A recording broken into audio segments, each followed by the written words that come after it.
Ang huling tsansa ni Wesley So at ang team nila upang makapasok sa top 2 kontra sa Triveni Kings na sila Alireza Ferrucia. Ano kaya ang nangyari? 2 games po ang i-analyze nating bakbakan at bago yan, sagutan muna natin ang puzzle na palagi nating iniiwan sa ating last upload. Ito po yun mga kamatsas, no? It's black to move. Mamaya papaliwanag ko sa inyo kung bakit po ako nakasalamin mga kamatsas. May hiwaga dyan. It's black to play. Congratulations po sa mga nakakita ng Queen to D1. Ayan, ang perfect. Kasi po, pagka kinapture ang Bishop, may sundot ng Tori doon at threatening matsas. Ngayon, hindi pa makatori doon kasi meron pang binabalak na matinding pangmatsasan itong puti. Kaya ang ginawa dito ng black ay check doon. Brilliant na naman. Sacrifice. Kasi kung iilag lang po, kakapturin lang din yung pawn with check. At dahil kinain ng king, queen h1, matchas. Ayan na, congratulations po sa mga palagi ang nakakakuha ng ating kasagutan dito sa puzzle. Ito naman po ang puzzle na iiwan natin for today's video. It's black to play ulit mga kamatsas. Kitang-kita dito sa posisyon na ito na nakaporma na ang black para umatake sa white king. Pero hindi pa rin biro. Kasi ang puti nakaporma din na mag-check-check yan ng tore sa baba, delikado pa rin mga kamatsas. Ano kaya ang perfect na sistemang gagawin dito, proseso ng black para talagang magtuloy-tuloy ang pagkapanalo? Lapag nyo lang po ang inyong kasagutan sa comment section below. Sa mga wala pa pong Internet Chess Club app, ay downloadable sa Play Store and App Store. And then, next week na po ang ating paraffle, mga kamatsasa. Hindi ko po kasi kaya ngayon mag-live streaming ng matagal. Bakit po? Tinamaan po kasi ako ng matinding allergy. Ayan, napahiran po kasi ako ng hair dye. Ayan, yung pampaitim ng buhok. Dati naman po naggaganon ako Pero itong nagamit naming bago, na allergy po ako mga kamatsas. Matapos na makarao sa buhok, wala na yung kati-kati, bumaba naman, namamaga yung mukha ko mga kamatsas. Kabilaan po yung noo ko namamaga, yung mata ko magang-maga. Kaya pasensya na po mga kamatsas, hindi po ako maka-live streaming para i-raffle natin. No? Hindi bali po, next week na lang po mga kamatsas, next week Tuesday para makapagpa-raffle po tayo. 2 hours tayong babaran. Pagaling muna ako ngayong week, controlled na po ng gamot na iniinom ko. Sa ngayon, pasensya po muna ha, pa-upload videos lang muna ako na ganito. Sandali lang naman to, hindi naman ganun katagalan, hindi kagaya ng live streaming. Maga po yung mata ko kaya minabuti ko pong mag-shades na lang. Ayan, masakit pa yung mga ganito ko, maga pa yan. No? Pero ganun daw talaga pag nadali ng allergy. Mga namamaga talaga pero controllable naman ang gamot mga kamatsas. Okay, pasensya na po ha, di tayo makapag-live streaming. Alright, ang ginawa dito ni Wei Yi. Nako, matindi. Isa sa mga player ng World Championship candidates ito. Nag-E5 si Wesley. Knight F3, Knight C6. D4, tinirahan ng tinatawag na Scotch opening. Kinapture ni Wesley, Knight X D4, nag-Knight F6. Ayun, kinapture muna ang Knight sa C6. Kasi po para maka-Bishop D3. Hindi kasi makaka-Bishop D3 kung may hanging Knight pa, matatakpan ng Queen. Kaya pinante-tempo capture muna yan doon. At nag-D5, syempre control the center, Queen E2 lang. Yan ang mga rapid variation na bihirang gawin. Dito po kasi mga kamatsas, ang madalas ginagawa, sinisimplihan lang ng capture lang din sa D5 yan. Yan ang madalas ginagawa. Pero dito, sa Queen E2, diretso kagad po pressure sa King. Kinapture lang ni Wesley at nag-Knight C3 muna. Okay, hindi pa nga kailangan na basta-basta capturing kasi yung Knight naman, ang mas mainam na ipang-capture dyan sa E4. Pero nag-Bishop B4 si Wesley. Ayaw rin papalagin ang Knight sa C3. Kinapture na po ng Bishop. And nag-castling lang. Kinapture naman ng Pawn C6. Okay, so hindi pa rin maka-Rook E8. Kagaya ng parang ang sarap Queen listen dahil may Bishop po na nagbabantay. At nakatret yung Torre sa B8. Nag-Rook B8 lang. At nag-castling. Queen D6. Tinabihan ang Bishop. At nag-Bishop B5. Ayan, ilag lang para suportado ng Queen, ng Knight. Maintain pa rin ang control sa E8. Hindi pa rin maka-Rook E8 na maka-atake. Pero nag-Knight G4 si Wesley. Nag-apply siya ng matindi ring pressure sa H2, threatening matchas. Naobliga si Wei. Natakpan ang diagonal na yan. At nag-Queen to C5. Ayan, kitang-kita rin po ang threat. Kakapturin ang Knight at magkukulang na ang depensa ng Bishop sa B5. At in-A4 para sapatan ang depensa ng Bishop sa B5. At nag-A6 ayun, no? Inatake na ang Bishop at umatras. Pero dito mga kamatsas, isa ring tanong na kung bakit hindi kinapture ni Wei ang pakain lang na pawn na yan. Ano ba mangyayari? Okay. Magku-queen h5. Threatening matyas o di obligadong mag h4 para iligtas ang king. Tapos kakapturein ito, capture, and then magbi-bishop takes knight, kakapturein din, at may knight e5. Ayun. Na dito ay kitang-kita ang pagkabutas ng light square sa king side mga kamatsa. So, check yan dyan, etc. Marami pong gagawing plano ang black dyan. Bagamat lamang ng isang pawn pero double pawn, ano? 2 pawns up na yata lamang mga kamatsa. So 2 pawns up pero syempre butas kasi ang light square. So medyo nakakapangamba pa rin yan. Ayun. Kaya hindi kinapture ni Wesley. Ang ginawa ni Wei, ang ginawa niya is umatras lang ng bishop d3. Nag-queen h5 pa rin si Wesley, threatening matyas. At pinush na nga yung pawn. At nag-rook b6. Ayan. Yan ngayon ang gusto ditong patunayan ni Wesley na sa kanyang isang pawn na sakripisyo, kinakailangan niyang i-compensate or kinakailangan may kapalit na atake. Ayun, sandadali ng tore. Maaring sa f6, maaring e6 para tapatan ng queen. Nag-bishop e3. Okay. Tinapatan ng atake ang tore. Tempo. Di pa rin makakapture dyan kasi hanging ang queen, nakapin. Nag-rook e6. Okay, pressure. At nag-queen f3, umilag lang. Kinapture na po ang knight capture. So para magkaroon ng double pawn. At nag-queen a5. Ayan naman, no? Kontiryado ni Wesley ang weak pawn sa c3. Teka muna. Aba, oo nga no, hanging pala yun. Pero may bawi. O hanging man yun pero may bawi. Ayun, may discovered attack pa rin. So sakto pa rin po ang timpla ng mga ginagawa ni Wesley atake dito at nag-queen d4.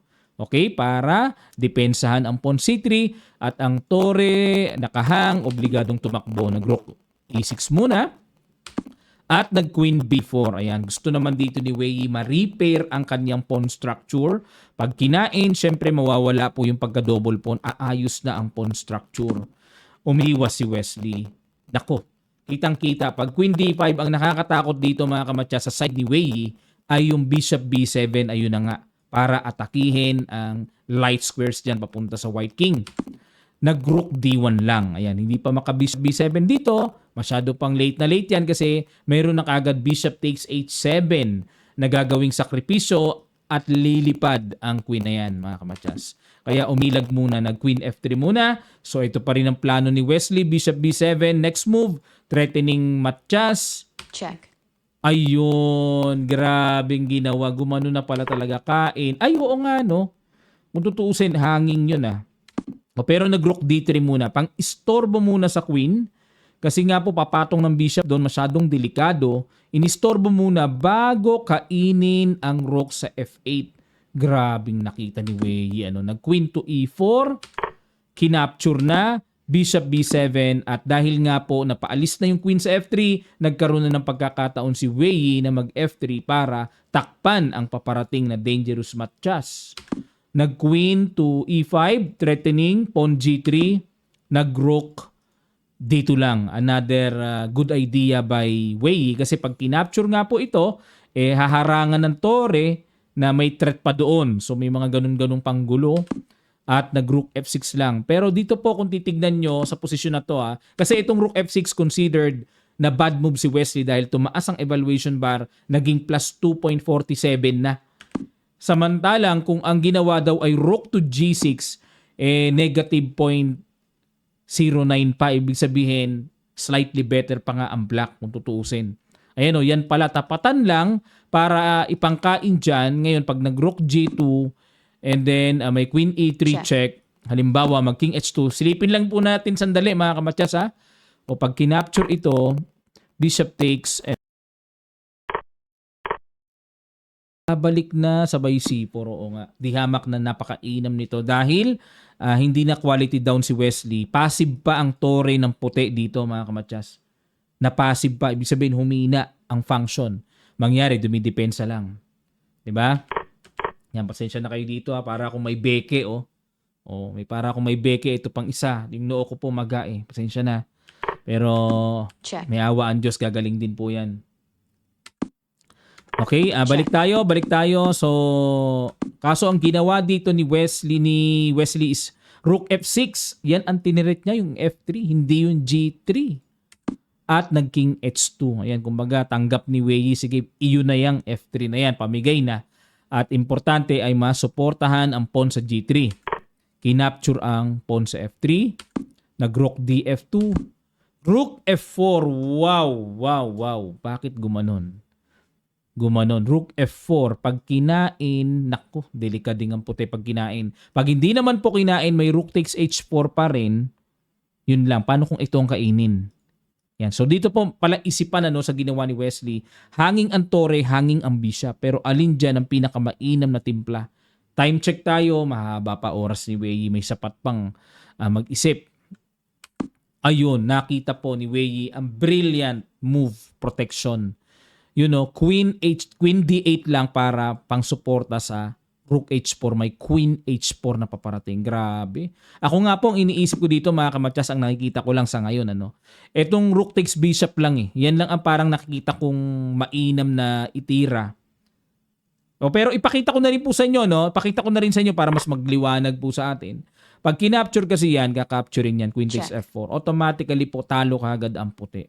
Talo kagad. Kasi pag nag-King G1, may Queen G3. Only move is Rook G2 matchas.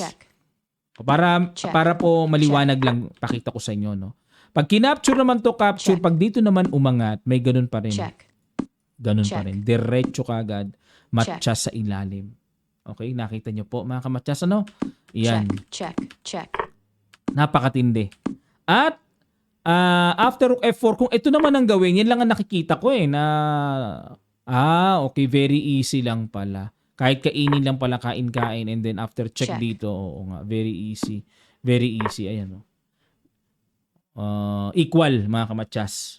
Para sa akin, medyo lamang pa talaga ang black dito kasi siya yung nakasugod. Ayun. Kaya only move after Rook F4, nakita ni Wei ang perfect move, Queen D8, para simpleng suportahan lang ang pawn sa H4. Grabe ang depensa ni Wei, ang lakas. Rook F6 na pabalik si Wesley. Queen D4 na. Ayan na. Gusto nang i-simplify ni Wei para wala ng mga problema. Alisin ang Reyna. Kasi po, dito hindi pa rin pwedeng capturein. Capture. Ito pa rin ang threat. Queen E2 check. Ayan, Queen D4 muna. Queen E7. Uy, teka muna. Pag kinain to. Wala na. Mali na. Kain na. Ayun lang. Dito nag-resign na po si Wesley.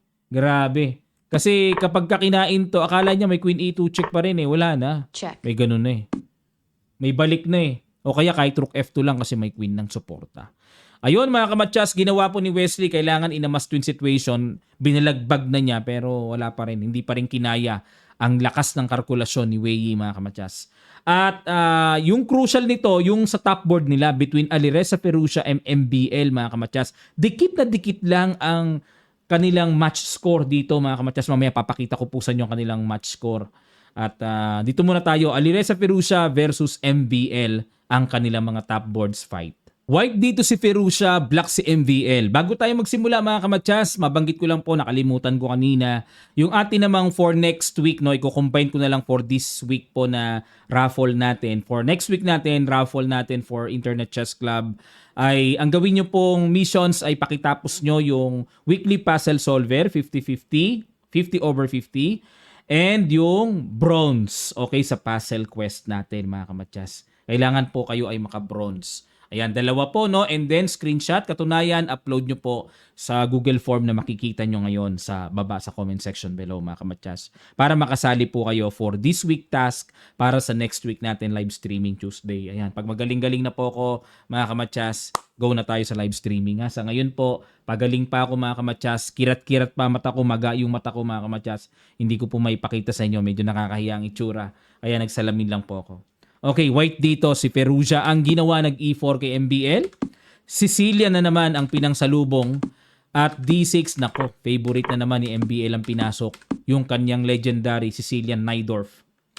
At nag-Bishop C4. Ayan, bihira na pong gamitin itong Sosin variation. Dahil ang palaging ginagamit kung hindi English attack, F3, Bishop G5, G3, H3, yan ang mga modern, no? Mga modern. Pero itong Bishop C4, naalala ko si Bobby Fischer, panahon pa ni Fischer yan. A3, yun lang mga kamatsas. Yan ang medyo mahiwaga dyan. Itong A3, pag inatake yung bishop, maaaring magtago kagad sa A2. Tatago. Pero dapat ito A4 eh. Bakit A3 ang ginawa dito ni Ferruccia? Naguluhan ako sa A3 niya. Bishop A2. Bishop B7, tineret ang pawn at nag-bishop E3 lang. Naku po, matindi. Matindi karga ni Ferruccia. Pinapakain yung pawn sa E4 libre.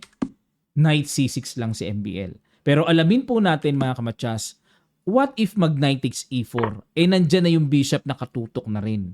Ito po ang laman. Knight takes E4. Bishop takes E4. Mayroong queen G4. Aatakihin ang bishop. At halimbawa, iilag natin mag-bishop G6 ay sasabayan ng may mga ganyan na palang kalokohang ibabato, no? Tawag natin mga Pinoy dyan. Ano kayang kalokohan yan? Meron na palang ganyan bitaw. Kalokohan ba o konkreto? Uy, grabe, ganun lang ang gagawin? Ganun lang? O pagka gumanito, nag-queen E7, queen F3, ayun, para atakihin ang tore. Ha? O pag iwas natin para malaman. Kakaslingan lang mga kamatsas. Ay, hindi pala, no? Baliwala pala yung pag-iwas. Unang-una, nakatrep. Mali eh. O paano kung makipagsabayan lang? Silipin lang po natin yung kalikot nito mga kamatsas sa kakainin din yun, di ba? O didepensa niyan, obligado, yung knight nakapin eh. O tapos may bishop A7. Naku po, grabe. Ang layo, pero timplado mga kamatsas. Yan ang kagandahan pag ang bakbakan Sicilian, lalo na Sosin variation. Ay, naku, kalupit mga kamatsas. Ayun, may ganun na pala. So, timplado pala ni Ferruccia yung pawn sa E4. Kaya, ginawa na lang ni MBL is nag-knight C6. Queen E2.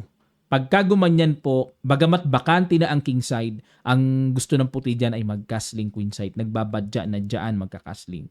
Para yung tore magamit kagad pang atake sa D-file. Nag-bishop E7, nag-castling na nga. Ayan na nga. Tingnan nyo po yung hatid na lakas ng tore. Nag-B4, bumasag na sa queen side. Kinain na, kain. Ayun. So, may risk dito ang ginawa ni MBL kasi unang-una, nakainan siya ng isang pawn. Kaya ba niyang bawiin kaagad?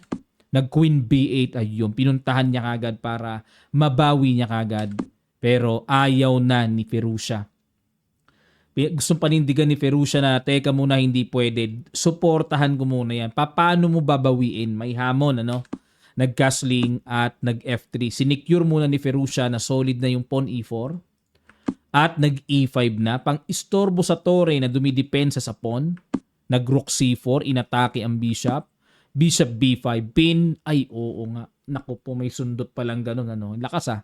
Kasi pag kinapture po ito, capture, hanging ang tore, hanging din ang bishop. Paki-imagine nyo mga kamatsas, ano? Kaya hindi na lang pinansin ni Ferruccia, bahala ka dyan, kainin mo yung tore ko, G4, pawn storming sa king side. And may G5 ako nakikita, immediately aalis ang knight and then yung knight i-jump dun sa D5, which is very strong mga kamatsas. Dini5 na ni MBL. Alam nyo naman si MBL, dynamic player ito. Dini5 na. Gini5 lang? Ay, grabe ang palitan ng timplahan. Ano? Kinain ng tore, nagpakain lang o kain-kain, di quality down dito, maliwanag. Pero nag-knight D5. Ang importante kay Ferruccia, yung control and activity ng mga pyesa ang gusto niyang habulin. Nag-bishop D8 para secure, wala ring knight B6 na mga lundag-lundag. And of course, syempre mga kamatsas para makaiwas din kasi kakainin din yung bishop sa F6, delikado yan. Kinapture na and then nag-rook E8 lang. And nag-C3. Okay, quality down, maliwanag, pero napakalakas naman ng knight. Kinapture ang bishop, capture na, and nag-queen B7 para unti-unting iporma ang magagandang developments kagaya ng rook C8, mga ganon. King C2 lang, no? Relax lang si Ferruccia. Rook E6, mukhang dito na dadaan si MBL para maka-atake. Rook A1. Okay, pressure doon. Nag-rook C8. Ay, hindi pala pwede makain yun. Oo nga pala, nandyan na yung tore. Baba lang Queen D3, ayun na nga po. So gustong paganahin talagang lubos ni MBL ang kanyang mga tore para makaatake. Pero sapat po ang tibay ng shield naman ni Ferruccio. Talagang safe na safe ang king. Nag-H5, okay, pasingaw na rin po sa back rank. And nag-C4, yan lang. Unti-unting gapang na. H4, gumapang din. C5. Yan ang mga malalalim na parte ng chess na dapat pag-aralan. Yung mga ganyang paislog-islog na pakunti-kunting ganyan pero napakalakas pala niyan. Rook B8, okay, Pina. Pressure sa B4 pero walang ikabahala dahil may knight. Nag-bishop D2 pero pinansin na rin maaaring ilipat yung bishop sa C3 para maatake yung pawn E5. Walang magawa ang bishop dito mga kamatyas. Bad na bad ang bishop sa D8. Pansin ko lang. Passive Queen C6, bishop C3. Ayun, kinapture na. O nga naman, di nga makakapture, nakapin. Pero rook takes A6. Kain-kain. Okay? At nag-queen G1 para makapanggulo na si MBL. At nag-bishop takes E5. Yun lang. May mga gulo-gulo pa, no? Chumek muna. King A2 and then nag-rook B6. Ay, oo nga, no? Oo nga. Walang pupuntahan ang tore. Saan pupunta ang tore, mga kamatyas? Saan pupunta ang tore? Wala eh. Grabe, laki ng mukha ko talaga dito sa kabila, oh. Magayong gilid eh. Ay, nako, talagang allergy attack, mga kamatyas. Nag-rook B6. At capture, and then queen A3. Ayan, na-allergy attack variation tayo. H3, para kung makuha yung H2, konting hakbang na lang. Kaya inihatid muna ni MBL ang pawn niya dyan. Queen B3, queen to queen, queen D7, B5. King H7, queen D5. Siyempre, hanggat maaari iiwas, no time para makipag-exchange pa ng king B3. So, wala pang check-check. Bishop G1, threat yun, pero depensado naman eh. Nag-bishop C3 lang. Bakit? Pagka kinain to, may check din dito, kain yun, okay? So, okay lang makuha yung pawn H2, basta makuha rin yung pawn H3. Nag-queen B8 muna. Ayun, may threat na rin sa H2. Queen G5, threatening Matias, aray go. Yan ang masakit. Double. Threat ang bishop, threat ang pawn sa G7. Nag-F6 na lang, and then ayun, tuluyan ng lumaki ang kalamangan dito ni Ferruccio. Check. Kain, gumanon, check, ganon. Check. Ayun. So, alright. Pero dito nilalaban pa rin ni MBL, kasi nga, lamang siya ng oras kay Ferruccio. Baka maka-complicate. Ayan, hanggat maaari, kino-complicate. O si Ferruccio naman ang bumawi ng mga check-check. Check doon, ganon. Ayun, sabay queen D3. So, hindi maka-check dito, Kasi pag chumek is may pangsalubong na mahuhuli ang queen. So, hanggat maaari, layo, makapanggulo-gulo. Ayun, bumigay na. At dito po ay talagang ni-resign na ni MVL. Magka-teammate yan, mga kamatyas. Parehong taga-France yan. Okay, maraming salamat po, mga kamatyas. At pakita ko po sa inyo yung kanilang standing dito sa torneyong ito. Ang gamit ko po na ginagamit natin board kanina ay hango yun sa Internet Chess Club. Yung board na yon. Okay, ito po, Ito ang naging standing Nanguna ang Triveni Continental Kings, Alpine SG Pipers ang maglalaban for championship. Tapos ang naglaban for second and third ay Ganges Grandmasters and PBG Alaskan Knights. Grabe, pumanglima pa sila Wesley, kaya totally out po talaga sa playoff So nagkaroon pa ng playoff yung battle for third place, pero yung championship syempre, Triveni Continental Kings and Alpine SG. Ayan, mga kamatyas. So, papasadahan po din natin yan sa mga susunod, mga kamatyas. Sino ba ang nag-champion team dito at nag-uwi ng $250,000 US. Ang alam ko po ay ongoing pa ngayon ng Tech Mahindra Global Chess League dito sa India. Grabe, $1 million US ang prize fund. Ang yaman ng India. Grabe itong Tech Mahindra na ito, Maraming salamat po, mga kamatyas. Sana po ay makijoin kayo sa ating raffle, So pagkakataon nyo manalo ng GCash, na training ka na, may chance pang manalo ng GCash, mga kamatyas. And then next week na lang po ang ating live streaming ulit, Pagaling lang po ako, mga kamatyas. Kita nyo, lobo yung ganito ko. Ito, yung ganito ko, lobo. Pati yung ganito ko, noo ko. Batak na batak yan. Pero ito pong anit ko, tsaka yung ulo ko, nangatiyan ng una kasi nga allergy. Pero nakaraos sa po dito, awa ng Diyos. Yun nga lang, yung mga other symptoms pa, yung other na effects pa. Yung mga, ayan, hindi ko may pakita yung mata ko, maga eh. Okay, parang nakagat ng bubuyog eh, mga kamatsas eh. At muli mga kamatsas, sa mga di pa nakakapag-subscribe, click nyo na po ang subscribe button and ang notification bell all para lahat po ng ating mabagong videos ay ma-update kayo. Maraming salamat. Magkita-kita pa tayo sa mga susunod pang chess updates.